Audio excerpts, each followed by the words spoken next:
The flip cup is one of the most exciting paint pouring techniques because every time you lift the cup, it feels like opening a treasure chest. You have a little bit of influence on what comes out, but generally, the paint has a mind of its own. Today, we're opening 4 different chests to see how the flip cup transforms when we add nothing at all, or when we invite silicone, satin enamel, or metallic paints to the party. Each one of my paints are mixed the same way. 3 parts of Elmer's glue all, 1 part of paint, and then water to get the consistency to be even across all the colors. I did my normal drip test to verify this at the end. Before shooting this video, I did a test pour with similar colors and found that my paint was way too thin to really hold its shape. So with this pour, I went with a thicker consistency, more like mound upon a mound when you're drizzling the paint off of the stick. I did partition out some of each color so I could put silicone in those colors. And then I took all 4 of my cups and I layered them exactly the same as much as I could. Because this paint is thicker, I can slowly drip it into the cup, and I'm going back and forth so I cover the whole layer rather than dripping it down the side like I'd normally do, because for flip cups, especially for flip cups with a little bit thicker paint, I find that the colors come out in more interesting ways when I fill the cups this way. So now we'll flip all 4 of these cups, and then I'm going to do a reveal one by one. Now keep in mind, while they are beautiful as soon as I reveal them, they are going to change significantly as we tilt this canvas. So first we're going to do the plain paint, now the satin enamel, now the paint with a metallic paint, and finally the paint with silicone in it. So now we're going to torch each one of them. The silicone is closest to us, and you notice we get bunches or raspberries of cells. That happens because that's kind of where the silicone is concentrated in that paint. That doesn't happen with the metallic, the satin enamel, or the regular.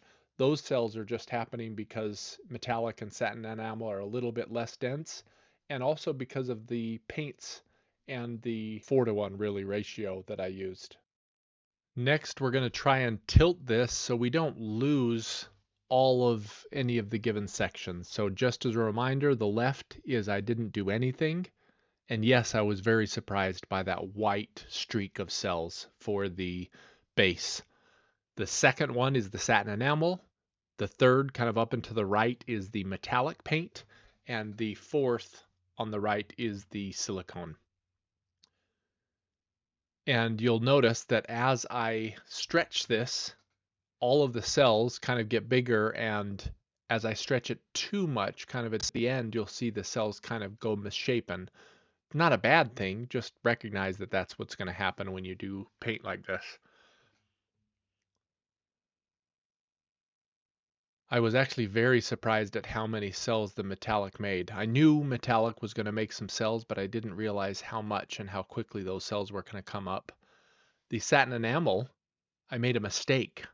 I realized I put Amsterdam paint in with satin enamel, which is a higher quality paint and very dense.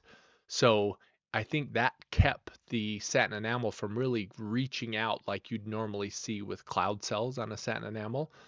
So I should have probably used the Artist Loft just flow acrylic with that, or some other lower quality white paint that isn't quite as dense.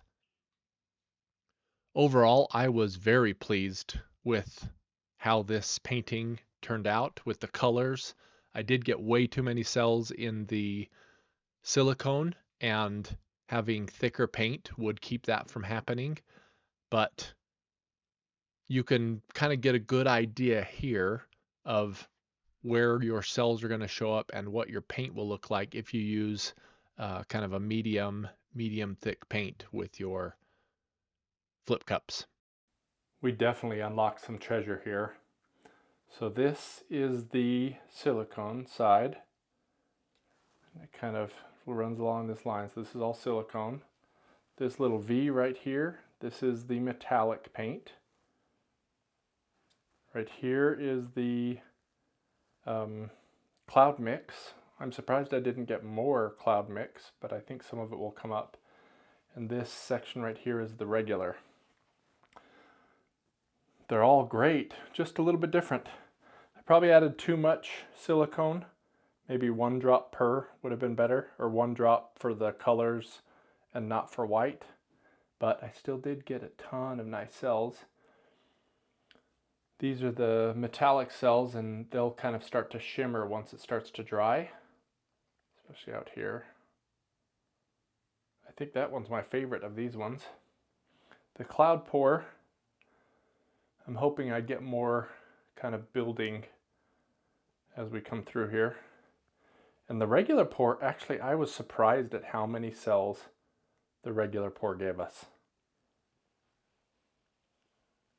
There's just a ton there. Now, if you want to know how to mix paint, this is the video you want next.